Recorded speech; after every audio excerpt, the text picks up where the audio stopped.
Welcome to WCG Talks Trials, the podcast where we dive deep into the world of clinical research, sharing the latest trends, insights, and best practices from experts across the industry. In each episode of WCG Talks Trials, we'll explore a different area of the clinical trial industry, while featuring a diverse range of clinical research and medical professionals. If you're passionate about advancing clinical research, improving patient outcomes, and driving healthcare forward, then WCG Talks Trials is the right podcast for you. We are so glad you could join us today. Hi, everyone. My name is Sandy Smith, Senior Vice President of Clinical Solutions and Strategic Partnering at WCG. On this episode, I am thrilled to be joined by Sylvia Baedorf Kassis and Donna Snyder. We're looking forward to discussing the importance of health literacy in clinical research and areas where establishing best practices can provide clear and understandable communication for clinical research professionals as well as participants. Before we dive in, let me remind you to subscribe to our podcast and follow us on your favorite listening platforms like Apple Podcasts, YouTube, and Spotify, so you never miss an episode of WCG Talks Trials. With that, I'd like for us to maybe do some introductions. So, Sylvia, Donna, first of all, welcome and thank you for joining us today. And I'm going to ask each of you to tell us a little bit about yourself and your current role. So, Donna, let's start with you. Sure. And I'm so pleased to be here today. This is really exciting to be able to talk about this clinical research glossary. So my name is Donna Snyder, and I am executive physician at WCG. WCG has been really grateful to be able to partner with the MRCT Center, which is the multi-regional clinical trial center at Brigham Women's Hospital in Harvard on many projects over the years. And we strongly support their mission of creating and implementing ethical, actionable, and practical solutions to facilitate global clinical trials. And we've been proud to have contributed to many of their successes in this area in the past. I'm most recently partnered with them on a project exploring ethical review of clinical research that includes AI, or artificial intelligence. And that's why today I'm pleased to be able to highlight the work that's been done by the MRCT Center and Sylvia on the clinical research glossary. Well, Donna, thanks again for joining. And Sylvia, maybe you can tell us a little bit about yourself and your role. Thank you so much for having me on today. I'm really excited to be part of this conversation on WCG Talks Trials. As Donna mentioned, the MRCT Center is an applied research policy center in Boston, and we're really thrilled to have been able to work with WCG over the years and always looking for more folks to join us in our mission of what we've been doing over the last 15 years, really serving as an independent convener of key interest holders across the research industry, and really looking to provide, as Donna really mentioned, ethical, actionable, and practical solutions to all the kinds of challenges that are arising in clinical research. So we don't conduct clinical research ourselves at the MRCT Center, but rather we contribute our expertise to improving the overall clinical research ecosystem. And I'm Sylvia Baedorf Kassis, as you said. I'm a program director at the MRCT Center, and I've been here for almost 8 years. I'm largely responsible for our health literacy portfolio, which includes initiatives around patient engagement, the return of results to study participants, and health literacy initiatives like the creation of a plain language clinical research glossary, which is the thing we're here to talk about today. So I'm really thrilled to be able to share about that. Thanks so much, Sylvia. And as I said, I'm Sandy Smith. I am an advanced practice nurse by training, been in the research industry for a number of years, working with both sites, CROs, and sponsors. And I will say having a common language is so incredibly important. So I'm really excited about our guests today as well as our topic. So to get us started, and I'm going to direct this one to Sylvia, can you please share why health literacy in clinical research is so important? Well, thanks. It's such a good question. And there's lots of ways you can take that answer. But I think where I really come from is as a society, we're kind of used to technical, medical, scientific documents that we don't really read and we don't really understand. And that just doesn't work in clinical research. We need to give information that is easy to digest, can be communicated to others, and leaves people, participants, their caregivers, their family members, whoever's part of the decision-making, it leaves people feeling like they're making the best decision based on the information they've given. So I really think about health literacy and the way that we talk about it as having shifted over the last few years from really something that was always kind of in the past, look at this like individual individual skill, not even responsibility, individual skill. Like, you just don't have high enough health literacy. You've got to work that health literacy muscle. And really, it's actually about the communicators and the things that need to be nurtured by communicators. Health literacy needs to be nurtured by us, the folks that are providing the information, to do it in ways that really empower people. So I think it's like an umbrella. Health literacy is a bit of an umbrella that covers a number of best practices like design principles. It covers interactive techniques like the way we talk about information, covers things like usability testing, numeracy, numbers, and it covers things like plain language, like the words we use and the words we can substitute, use differently to make things more understandable. I guess the last thing I'd say around why it's so important is that we really fail science and we fail patients and future participants when we don't communicate in ways that make the importance of clinical research really clear and understandable. So well said. And I like the way you described it as being this umbrella, because clearly we're all under that umbrella, right? And have to be able to effectively communicate. So I think a parallel to health literacy is patient advocacy. So maybe, Donna, I can call upon you. Like, how do you see this relating to patient advocacy? Yeah. So one thing I wanted to say before I answer that question is I realized when I gave my introduction, I didn't say anything about what I've done in the past. So I'm a pediatrician by training, and prior to coming to WCG, I worked at the FDA with pediatric ethics and looking at clinical trials there. So we did a lot of work there with patient advocacy and trying to ensure that we included the patient in the discussions there. So I think it's really important when we think about research that the patient or the participant understand what they're getting themselves into when they participate in a trial. And part of that is the language in which that information is conveyed.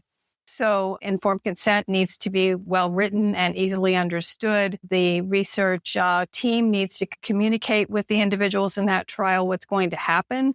And just being able to have clear and concise and consistent terms to be able to describe those particular things that they might be involved in with the research, I think is really important. So that's my take on that particular question.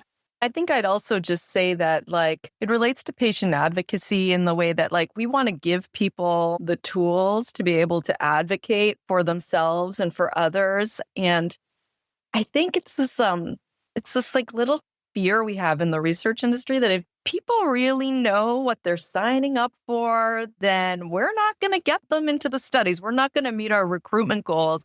And I kind of want to challenge that and really propose that a more informed participant with resources and information to support them throughout the trial actually can lead to more complete data, stronger follow through, and ultimately high quality study that leads to high quality results. So I really love the idea that we are talking about giving people the tools, and that's the patients and participants, but even the clinical research teams, the study teams, to be able to have those like bi-directional conversations from a common language that they can then build from. Well, I might just add to that, you may help retain the individuals in the trial for a longer period of time if they understand what they're going to volunteer for when they enter that trial.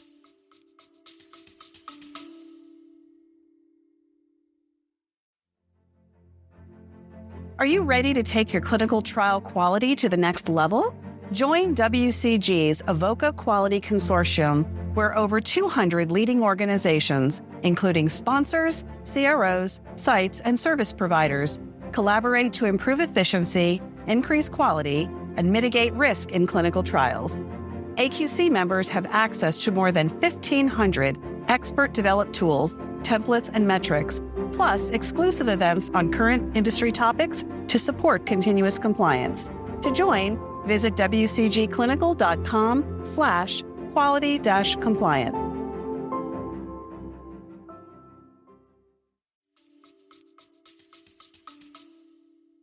So the reason we're here today is to really talk about the clinical research glossary. So Sylvia, can you share what the center's clinical research glossary is and how and where is it being used?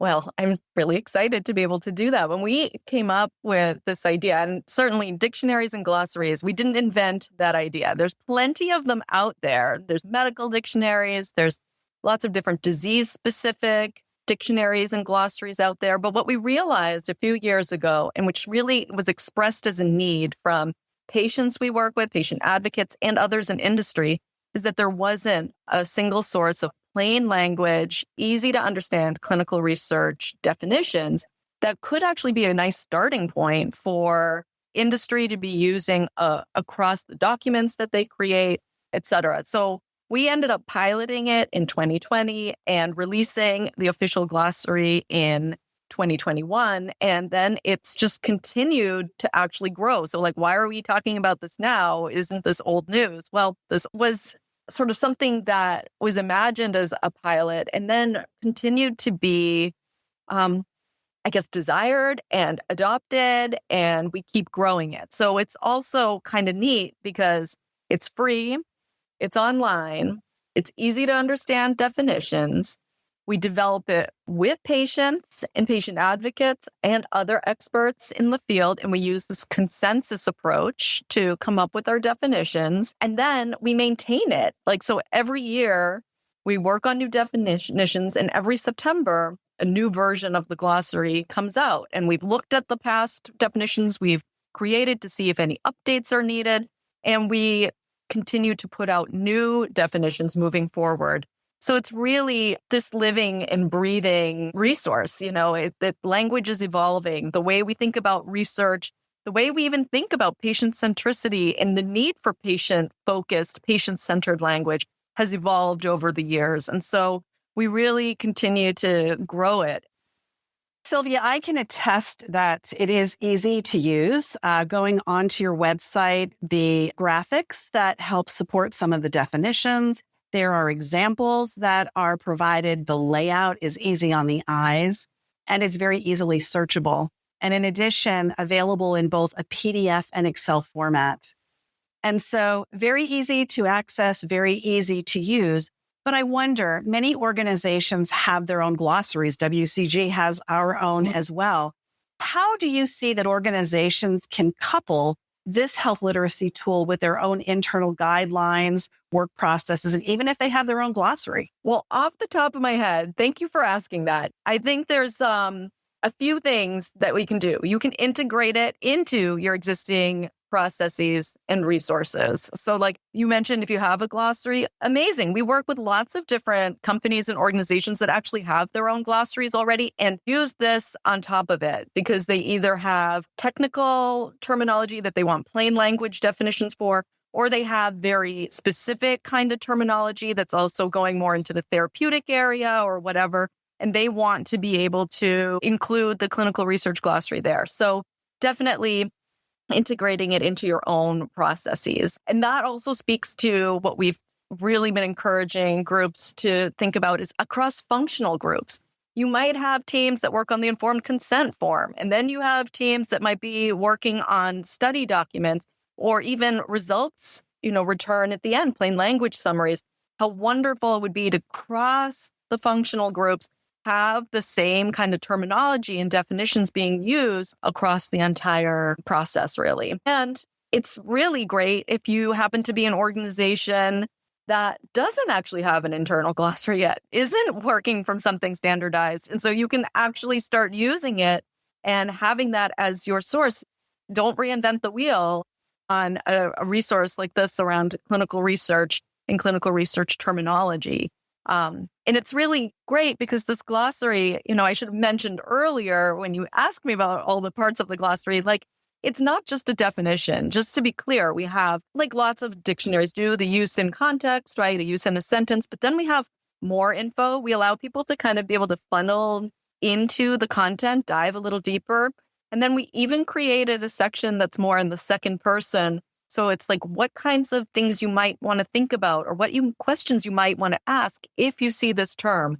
So we really focused on this term and this glossary having the content that's really about the definition, but also about the person. Like, what is important when you're seeing something like randomization, or when you're seeing something about a synergistic effect? Like, what does that mean? What questions might you want to ask if you see that terminology? So we really wanted it to be really usable. So in that way, people can integrate it in beyond just the definition to see this other content that really gives a little more context and flavor to it. So companies and organizations and functional groups can be using that in that way as well. Depth and breadth to it. It is not a simple definition. Yeah, that's exactly right. We really wanted to give people what they need when they need it and sort of allow them to kind of choose their adventure. You can get the definition, but you can go a little bit deeper as well. And we do have images as well that are designed with our informational designer at the MRCT Center to try to have some accompanying graphics to help explain. Yes, definitely explain, but also just not, break up that text wall that people often encounter when they're going to see technical information. There's just too much info being given. Gives the eye a break. You can kind of look at this image, go back to the definition. And then I'll also note we have it as a PDF that's downloadable. So you can actually have it on your desktop if you happen to be somewhere that's maybe lower bandwidth, or sort of there's not necessarily regular internet. You could have it on a tablet, or you could have it on a computer to be able to go over with patients, participants. And we have it as an Excel. So going back into sort of making it easy to integrate, you can download it as an Excel to integrate into existing dictionaries and glossaries you have at your organization. So we've tried to make it as user-friendly and always thinking about other ways that could be helpful to folks. So we welcome suggestions and have a whole comment section as well for people to get involved and share their ideas for how we could make it more accessible and usable. Thanks so much for that, Sylvia. And really, it is quite versatile. I would like to shift to an IRB perspective. Donna, could you speak to how plain language can be used to help patients? And since you're a pediatrician, you worked with families to help them better understand clinical research participation. So I think we touched a little bit on this when I spoke a few minutes ago, but I think it's really important that when individuals are involved in research, that they understand what they're getting involved in doing. And I just opened up the clinical research glossary right now and to look at it again. And there are just so many different terms that are used, for example, in an informed consent form, like, where it's like benefit of the study and adverse event or adverse effect and compensation and randomization, as you already mentioned. And, if you're in a registry or a retrospective study. So there are just so many different terms in this glossary that I think could be really helpful for someone when they're trying to decide whether they're going to enroll in this study.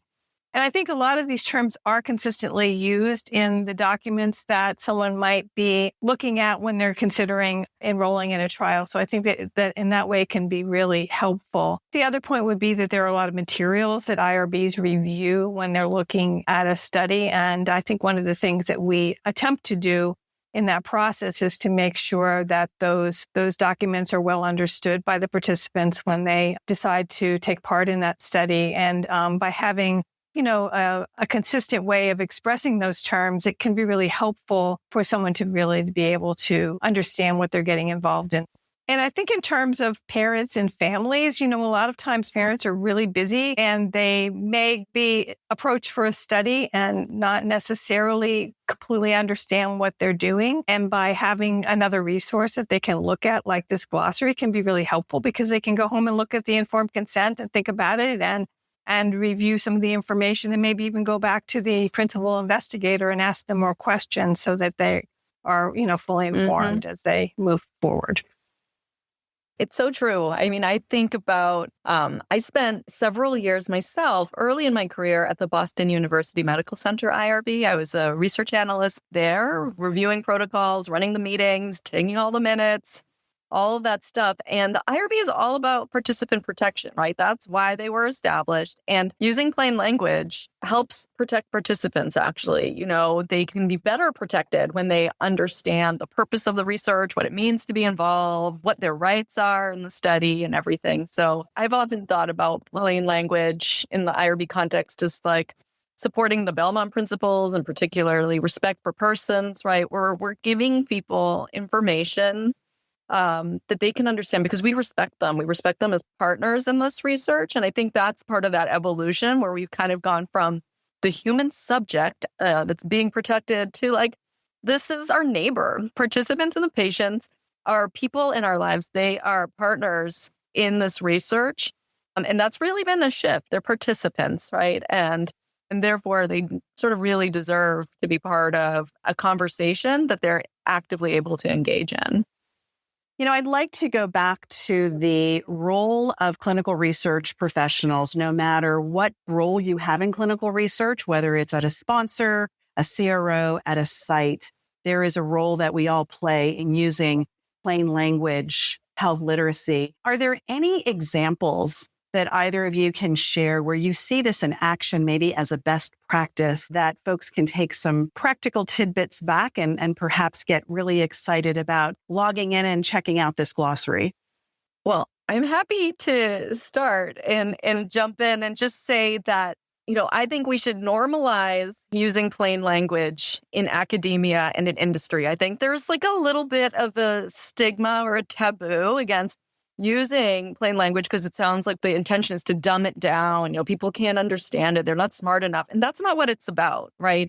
It's about making sure that people, no matter what circumstance they're in, and particularly if they're in a high stress or new situation where they're encountering new terminology, doesn't matter if they're didn't finish high school or are, a PhD in astrophysics. Like at that moment, they want easier to understand information. No one has ever said, I wish that was more complicated. I wish they could have made it more complicated for me. Like nobody says that.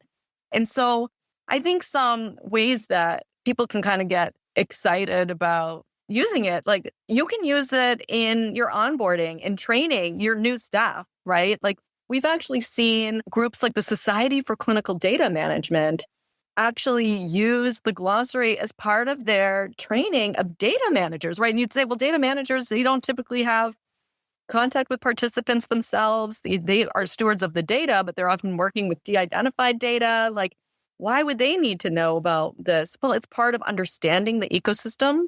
It's part of understanding where the data comes from and how that data was collected.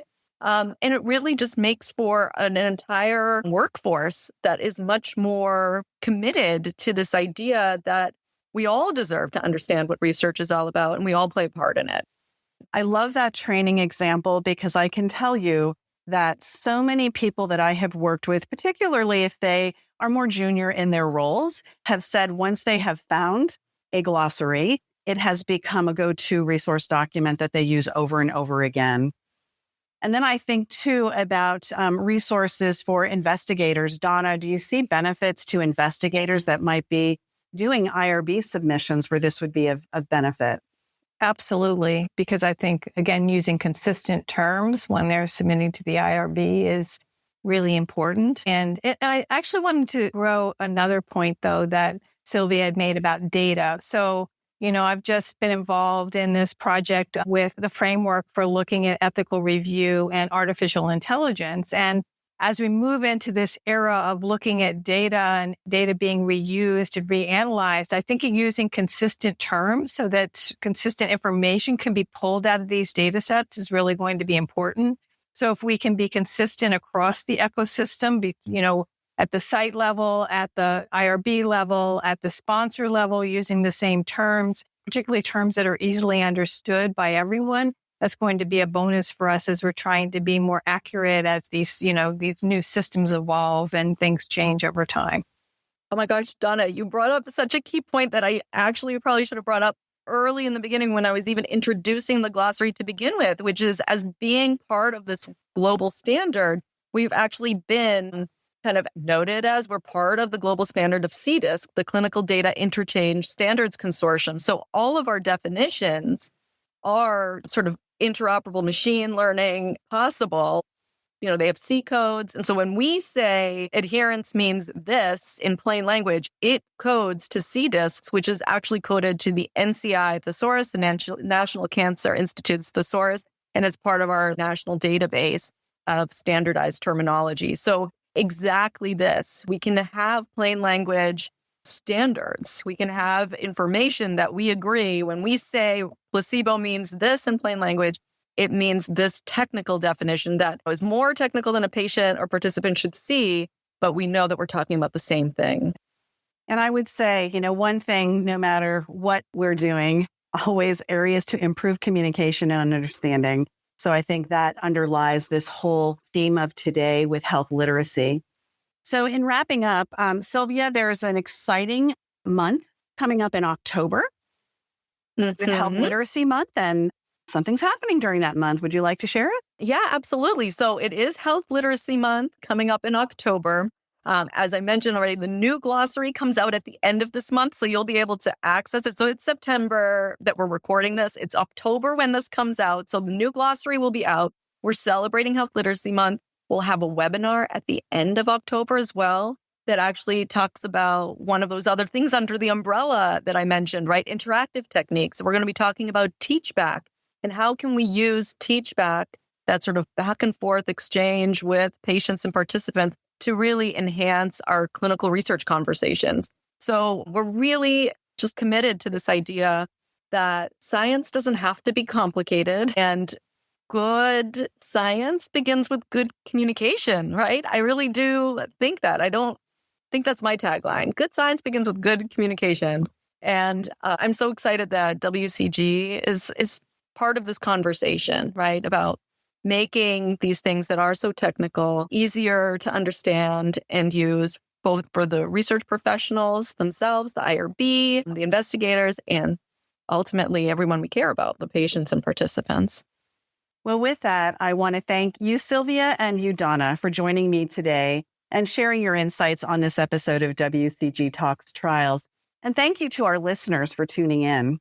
If you have any questions or would like more information on the Multi-Regional Clinical Trials Center Research Glossary, you can visit the website mrctcenter.org/glossary.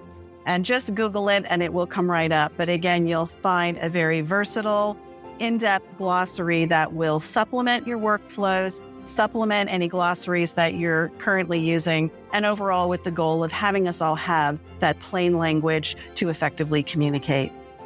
We hope you found this episode insightful and that you'll join us for future episodes of WCG Talks Trials. Bye for now. Thank you for joining us for this episode of WCG Talks Trials. Don't forget to subscribe to this podcast on your preferred listening platform as we continue to explore different areas of the clinical research industry. As always, we encourage you to join in the conversation. Feel free to reach out to us if you have any questions, comments, or suggestions for future topics you'd like to hear on the show by visiting us at wcgclinical.com/podcast.